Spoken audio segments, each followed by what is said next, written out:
Friends, જોઈ શકો છો ને તમે કેટલું સરસ મજાનું આપણું આ વાનગી બનીને તૈયાર થઈ ગઈ છે. તો તમે આ વાનગીનું નામ સાંભળશો તો તમને થશે કે આ એવી તે કેવી વાનગી. તો આને કહેવાય છે બાજરાનું બાચકું. તો તમે જોઈ શકો છો આપણું સરસ મજાનું બાચકું બનીને તૈયાર થઈ ગયું છે અને આપણે હવે એને સર્વ કરી રહ્યા છે ગરમા ગરમ ઘી અને ગ્રીન ગાર્લિક સાથે. તો ફ્રેન્ડ, ચલો આપણે જોઈએ કે આ બાજરાનું બાચકું બનાવવા માટે આપણને શું જોઈશે. તો એના માટે મેં અહીંયા 1 કપ બાજરી લીધી છે, આ રીતે તમે જોઈ શકો છો.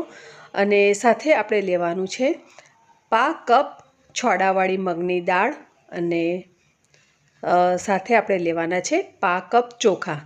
ચોખા તમે કોઈ પણ લઈ શકો છો, કણકી લઈ શકો છો કે કોઈ પણ જાતના ચોખા તમે લઈ શકો છો. અહીંયા મેં કૃષ્ણકમુદ ચોખા લીધા છે કેમ કે એની સુગંધ સરસ આવે છે. હવે આ ત્રણેય વસ્તુને આપણે ભેગી કરી અને મિક્સીમાં આ રીતે દરદરી ક્રશ કરી લેવાની છે. તમે એને ઘંટીમાં પણ દળાવશો તો પણ કોઈ પ્રોબ્લેમ નથી, પણ આ રીતે આપણે દરદરું જોઈએ.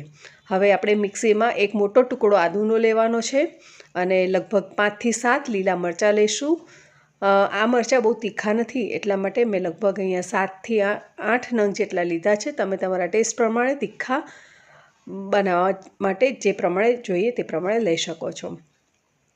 8 કપ છાશ રેડી છે મારી પાસે અને છાશ થોડી ખાટી લેવાની છે. એની અંદર આપણે આ લીલા આદુ મરચાં જે ક્રશ કરીને રાખેલા છે એને અંદર મિક્સ કરી દેવાના છે અને એને હલાવી લેવાનું છે. સાથે આપણે એની અંદર ઉમેરવાનું છે સ્વાદ પ્રમાણે મીઠું. અહીંયા મેં લગભગ 2 ચમચી જેટલું મીઠું ઉમેર્યું છે. અને હવે આપણે એની અંદર ઉમેરી લઈશું અજમો. 1 ટીસ્પૂન જેટલો અજમો ઉમેર્યો છે અને બાકી હવે આપણે ઉમેરવાનો છે લોટ. આપણે જે મિક્સીમાં દરદરો પીસીને જે લોટ રાખેલો છે એને પણ આપણે અંદર ઉમેરી લઈશું અને એને સરસ વલોણીની મદદથી આ રીતે મિક્સ કરી લેવાનું છે. છાશ થોડી ખાટી હશે તો આનો ટેસ્ટ વધારે સારો આવશે, એટલા માટે તમારે છાશ થોડી ખાટી લેવાની અને દહીંની પણ તમે છાશ બનાવી શકો છો. એક નોનસ્ટિક પેન લેવાનું છે, એની અંદર આપણે આ મિશ્રણને રેડી દેવાનું છે.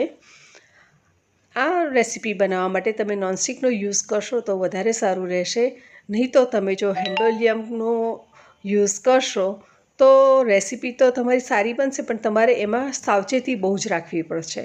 એટલા માટે આપણે આ રીતે નોનસ્ટિક પેનમાં જ એને આ રીતે મૂકી દઈશું અને એને કોન્સ્ટન્ટલી હલાવતા રહેવાનું છે. હલાવતા જ આપણે એને મિશ્રણ ઠીક થાય ત્યાં સુધી એને આપણે બનાવવાનું છે. અને તમને એવું લાગે કે આ લાકડાના ચમચાથી નથી ફાવતું તો તમે એને હેન્ડ બ્લેન્ડરની મદદથી પણ તમે એને મિક્સ કરી શકો છો. પણ ધ્યાન એટલું રાખવાનું કે એમાં લમ્પ્સ ન રહે. જનરલી દરદરો લોટ હોય એટલે એની અંદર લમ્પ્સ તો રહેતા જ નથી હોતા, પણ સાવચેતીપૂર્વક માટે આપણે આ રીતે થોડું હેન્ડ બીટરની મદદથી પણ એને થોડું મિક્સ કરી દેવાનું, જેથી કરીને થોડા ઘણા જો કદાચ બચ્યા હોય અંદર ગાંગડા તો એ સરસ મિક્સ થઈ જશે અને એક સરખું સરસ મજાનું મિશ્રણ આપણું બનીને તૈયાર થઈ જશે. મેં અહીંયા લગભગ મીડિયમ ટુ હાઈ ફ્લેમ પર રાખ્યું અને લગભગ 15 થી 20 મિનિટ સુધી મેં અહીંયા એને કૂક કર્યું છે અને મારું આ મિશ્રણ બનીને તૈયાર થઈ ગયું છે. તમારે જો તરત જ ગરમ ગરમ ખાવાનું હોય તો તમે હજુ થોડું જાડું કરી શકો છો, પણ હું થોડીક વાર રહેવા દેવાની છું અને ત્યારબાદ ખાવાની છું, એટલા માટે મેં થોડું લિક્વિડ રહેવા દીધું છે. અને આવું લિક્વિડ પણ તમે ખાશો તો પણ ખૂબ જ સરસ લાગે છે. આપણું આ બાચકું બનીને તૈયાર થઈ ગયું છે. હવે આપણે એની અંદર ઉમેરીશું ગ્રીન ગાર્લિક.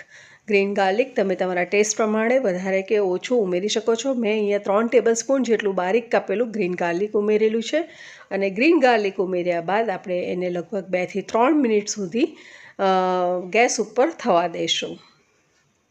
ફ્રેન્ડ્સ, આ એકદમ ટ્રેડિશનલ અને એકદમ ભૂલાઈ ગયેલી, વિસરાઈ ગયેલી વાનગી છે.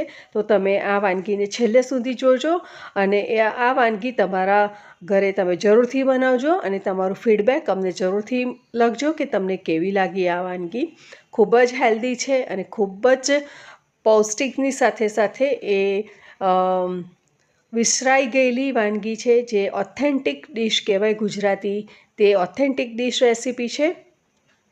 હવે આપણે એને એક ગરમ એક બોલમાં લઈશું અને ઉપર ગરમ ગરમ ઘી અથવા તો થીજેલું ઘી, હું અહીંયા થીજેલું ઘી નાખી રહી છું જેથી કરીને ઘી થોડુંક વધારે આવે. જો ઘી વધારે હશે તો ખાવામાં એકદમ મજા આવી જશે. એટલા માટે હું અહીંયા થોડું થીજેલું ઘી રેડી રહી છું અને થોડું વધારે ઘી નાખવાનું જેથી કરીને એનો ટેસ્ટ ખૂબ જ એન્હેન્સ થશે. અને ઠંડીમાં જો આવું ગરમા ગરમ બાજરાનું બાચકું ખાવા મળી જાય તો ટેસ્ટ જ પડી જાય. Thank you for watching our channel super સહેલિયા.